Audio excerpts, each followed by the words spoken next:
साथियों, आज आप लोगों के साथ 2 महीने से लगातार मीडिया के लोगों से मुलाकात बातचीत हो रही है। आज एक ऐसे विषय को लेकर के आप लोगों के बीच में आया है। 4 महीना पहले जब हमने रामलीला मैदान को बुक कराया था तो एक हर्ष और उल्लास के साथ ऐसा लग रहा था कि भारतीय बौद्ध संघ हर वर्ष संत गुरु रविदास जी के जन्मदिन को बड़े धूमधाम से मनाया जाता था और मनाया गया है।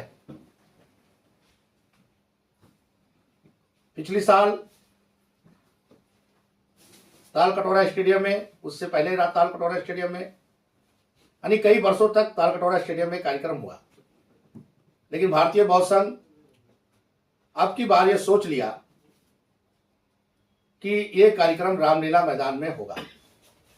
संत गुरु रविदास जी के 649वें दिन पर रामलीला मैदान में यह कार्यक्रम किया जाएगा।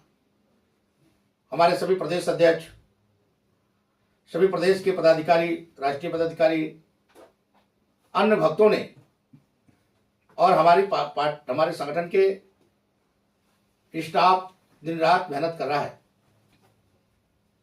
मीडिया के माध्यम से, प्रिंट मीडिया के माध्यम से, सोशल मीडिया के माध्यम से सब पूरे देश में जानकारी दी जा रही है। लेकिन दुख के साथ कहना पड़ रहा है कि दिल्ली पुलिस एडिशनल डीसीपी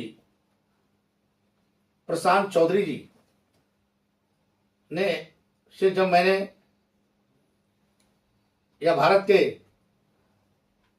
कई केंद्रीय मंत्री, जिसमें पूर्व केंद्रीय मंत्री, भारतीय जनता पार्टी के राष्ट्रीय महामंत्री, दिल्ली सरकार के मंत्री ने निरंतर उनसे संपर्क में रहे, हमारे पदाधिकारी और हम उनसे मुलाकात भी किया। उनका जो कहने का था कि दिल्ली में आपके द्वारा जो बसों की संख्या है वो 350 ऊपर हो गया है और लोग चलकर भी आएंगे, इसलिए हम पूरे देश से भी लोग चल के आएंगे, इसलिए हम आपको रामलीला मैदान में परमिशन नहीं दे सकता। हमें आज जानकारी मिली है आप कभी दिल्ली के हालात ठीक नहीं है या रामलीला मैदान के आसपास जो इलाका है, अभी हम किसी को रामलीला मैदान में रैली करने की इजाजत नहीं दे रहे हैं। हमने कई लोगों से पता किया तो सुरक्षा के दृष्टि से उन्होंने हमें हवाला दिया। हमें दिल्ली प्रदेश, हमें दिल्ली पुलिस या एनडीएमसी या भारत सरकार से कोई शिकायत नहीं है। देश की हालात जब ठीक नहीं होती है और प्रदेश की हालात ठीक नहीं होती है तो इस तरह से कार्यक्रम नहीं हो पाते हैं। इसलिए हमारे सारे पदाधिकारियों आज मायूस हैं। हम मायूस जरूर हैं, लेकिन हम सरकार के साथ हैं और दिल्ली पुलिस के साथ है।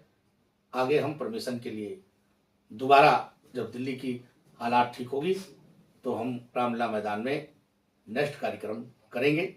ये हमें आप लोगों को बताने का आज, इसलिए आप लोगों को आज बुलाया है।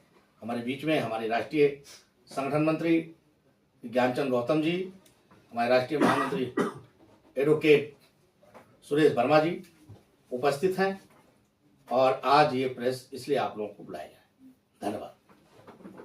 मंत्री जी, जिस तरीके से आपने बताया कि मतलब आपको परमिशन नहीं मिली है, क्या सामाजिक कार्य करने के लिए भी सरकार के पास में जगह उपलब्ध नहीं हो पाई? देखिए, मैं सरकार को किसी प्रकार की दोषी नहीं ठहराऊंगा। हाल में रामलीला मैदान के में जो आसपास इलाका है और बगल में जो दीवार है, उस दीवारों पर मुसलमानों का कब्जा था।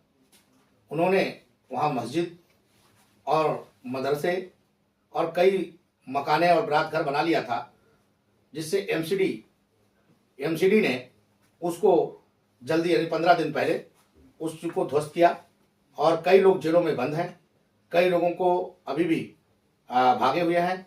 कभी भी अनप्रिय घटना कभी भी वहाँ हो सकता है। तो मैं सरकार के साथ हूँ। जैसे मैंने पहले कहा है कि मेरे कार्यक्रम होते रहते हैं, 10 कार्यक्रम 15 कार्यक्रम मैं साल में करता रहता हूँ। तो संत गुरु रविदास जी के 649वें जन्मदिन पर ये कार्यक्रम ना होकर के, अगर कार्यक्रम ये नहीं हुआ तो 14 अप्रैल कार्यक्रम नज़दीक आ रहा है, वो कार्यक्रम रामलीला मैदान में होगा।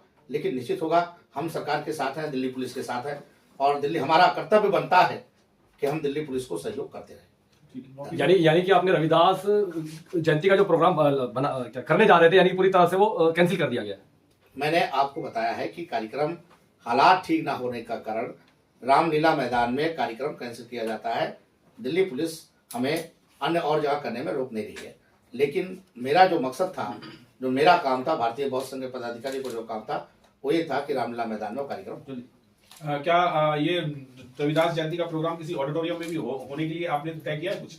देखिए, मैंने और जगह हो, मैंने रामलीला मैदान पे ही कार्यक्रम करने के लिए सोचा। ऑडिटोरियम तो कार्यक्रम होते रहते हैं। भंते जी, जिस तरीके से आईएनए की टीम ने लाल किले पर कुछ लोगों को पकड़ा है, पूछताछ कर रही है, तो क्या आप इतना बड़ा कार्यक्रम करने जा रहे थे तो आपको भी कहीं शक है या शंका है कि जैसे कि आपने कहा कि अप्रिय घटना कभी भी हो सकती है? देखिए, इस डर से मैं मीडिया के माध्यम से एक चीज और बता देता हूँ। 2 दिन पहले मैं इसी सिलसिले में, कार्यक्रम के सिलसिले में कई जगह कई मंत्रियों से मुलाकात कर रहा था और मुलाकात के समय जब मैं कानून मंत्री से मुलाकात करके और ऑफिस की तरफ आ रहा तो मुझे स्वयं एक कॉल आया और कॉल जब वो आया तो व्हाट्सएप कॉल था और व्हाट्सएप कॉल पे मुझे गाली देना चालू कर दिया गया कि आप मुसलमानों के खिलाफ जो उल्टा सीधा बक रहे हैं, आपकी गर्दन को काट दिया जाएगा, आपको जान से मार दिया जाएगा। मैंने गाड़ी चलती रही, मैंने जो है पीछे अपने एक मीडिया साथी चंद्रशेखर को, मैंने राजशेखर को कहा कि आप तुरंत फ़ोन को टेप करें दूसरे फ़ोन से, क्योंकि व्हाट्सएप कॉल टेप नहीं होता है। जैसे उन्होंने टेप किया और उस व्यक्ति को सुनाई दे दिया तो उस व्यक्ति ने अपनी लहजा को बदल दिया और वो मेरी इंक्वायरी करने लगा कि कनाडा और ऑस्ट्रेलिया में आपके लोग रहते हैं क्या। जब मैंने इसकी सूचना दिल्ली पुलिस के थाना अध्यक्ष देशबंधु गुप्ता रोड को दिया तो उन्होंने जब चेक किया और फ़ोन तुरंत मैंने लगाया तो वो पाकिस्तान कराची से फ़ोन था। तो ऐसे घटनाएं कभी भी दिल्ली में घट सकती हैं, मेरे साथ ऐसा हुआ। तो साथियों, आपका कहना ठीक है, पहले देश उसके बाद धर्म, पहले देश है उसके बाद कोई कार्यक्रम है और कार्यक्रम होंगे, मैं आगे आपको जानकारी दूंगा। धन्यवाद। आपको ये जो आपको धमकी मिली थी, इसके लिए आपने प्रशासन से कोई सुरक्षा की मांग जांच की है? मैंने प्रशासन से मांग किया, तुरंत हमने कहा कि मैंने एसपी को, यहाँ एसएचओ को मैंने कहा, फिर पहाड़गंज एसपी और तमाम आला अधिकारियों की जानकारी दी और सरकार ने मुझे तुरंत ही सुरक्षा मुहैया कराई।